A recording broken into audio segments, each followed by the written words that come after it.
Vi er på vej til VM i isgolf i Grønland, 600 km nord for Polarcirklen. Ude på fjordisen var der 2 dage før afviklet lokalmesterskab i longdriving med flere interessante deltagere.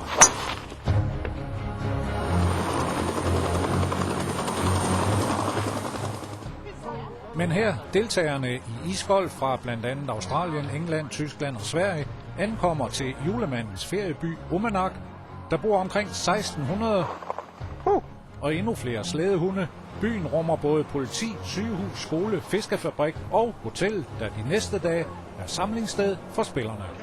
Men også hårdt arbejde. Så er der nogen herovre. 6, 7, 8. 2 dage før spillerne kommer, skal vi altså lige have anlagt golfbanen.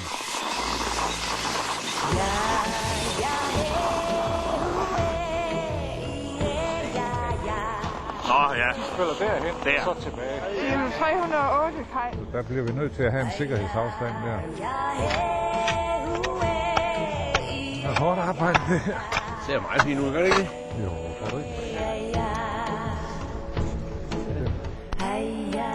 Sådan.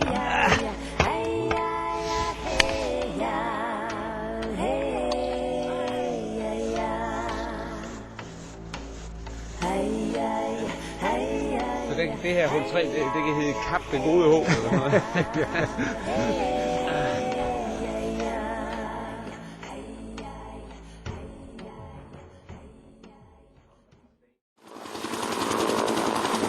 Første dag prøverunde, så vi tager op og ser det hele lidt for oven.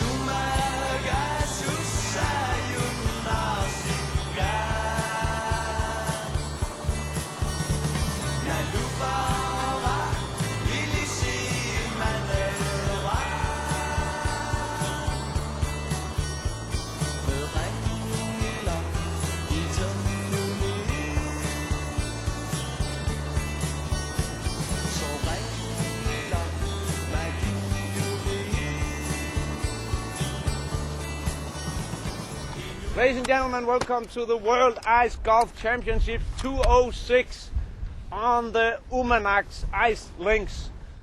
Turneringen skudt i gang. Stephen Cunningham fra Australien havde rejst 20.000 kilometer for det her. De lokale redningsfolk også på plads, klar med en stige, hvis uheld derude. Udstyret naturligvis lidt anderledes end normalt. Også her på isen gælder det om at få tid godt op. Luke Murray fra England, fuld driver. Første hul par 4 på 285 meter. Have a good one, guys. Og verdens bredeste fairway. Isen omkring 30 cm, nedenunder er der 600 meter vand, og så er der isbjergene, der kan være farlige, derfor også en sikkerhedszone, som skal respekteres. Og det bliver en barsk omgang her på første dagen. Blæst til dels overskyet, men der kæmpes godt. Det tynde lag sne på isen betyder, at bolden opfører sig nogenlunde som på en normal fairway. 9 huller om formiddagen, frokostpause og de samme 9 igen om eftermiddagen, og foreløbig ingen ændring i vejret. Her er så en af favoritterne, Jason Cunningham fra Australien, spiller fra handicap 1. Et par af hullerne ligger tæt på isbjergene, og de er som sagt ikke sådan at spøge med, kan pludselig begynde at vippe, og så brækker isen op. Normalt må man jo ikke røre sin egen pottelinje, men her er det lige omvendt. Man må skrabe den fri.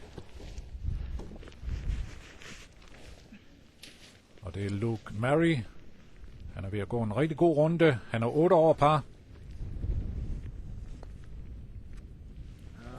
Og det er en birdie, så er han 7 over og lægger sig i spidsen efter de første 18 huller. Jason Cunningham fra Australien har også lige fået sin linje skrabet fri. Har spillet rigtig stabilt, men får ikke rigtig nogen pot i.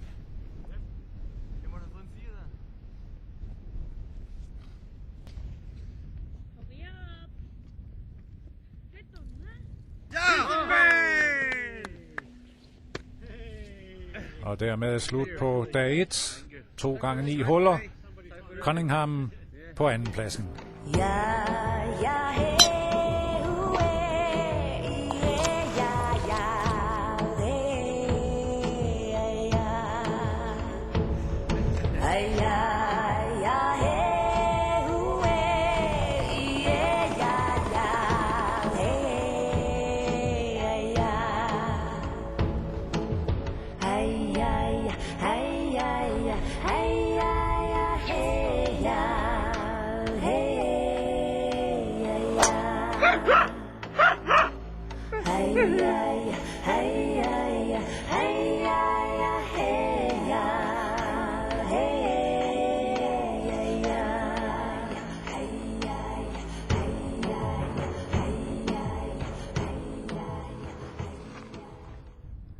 Dag 2. Vi er i gang med de første 9 huller. Luke Murray fortsat i spidsen foran australieren Jason Cunningham.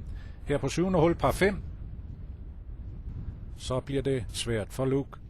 Jason Cunningham i spidsen. Hans anden slag på 9. får en sikker par og klart i spidsen før eftermiddagens sidste 9 huller. I'm in front at the moment. Hopefully I can stay there, but a couple of people are going to try hard to come and beat me, so have to try and hold them off. How are you going to play? Are you attack? Yeah, well, this morning I felt sorry for him. He's come all the way from Australia, so I thought I'd better give him 6 or 7 shots and make the afternoon interesting, a bit of a challenge for me. And so I think we're going to go at it together, and hopefully we'll make it an interesting finish. Jason Cunningham fortsætter sit flotte spil. Har nu helt styr på matchen.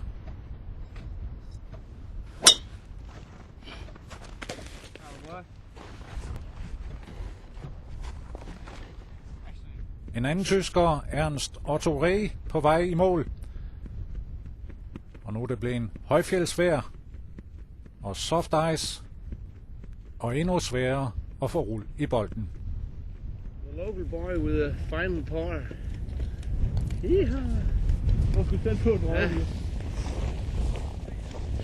Ja.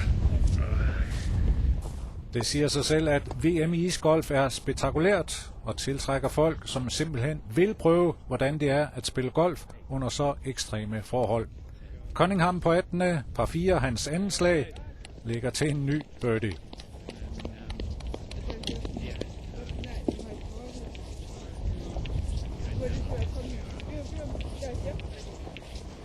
Luke Murray, der førte efter de første 18 huller.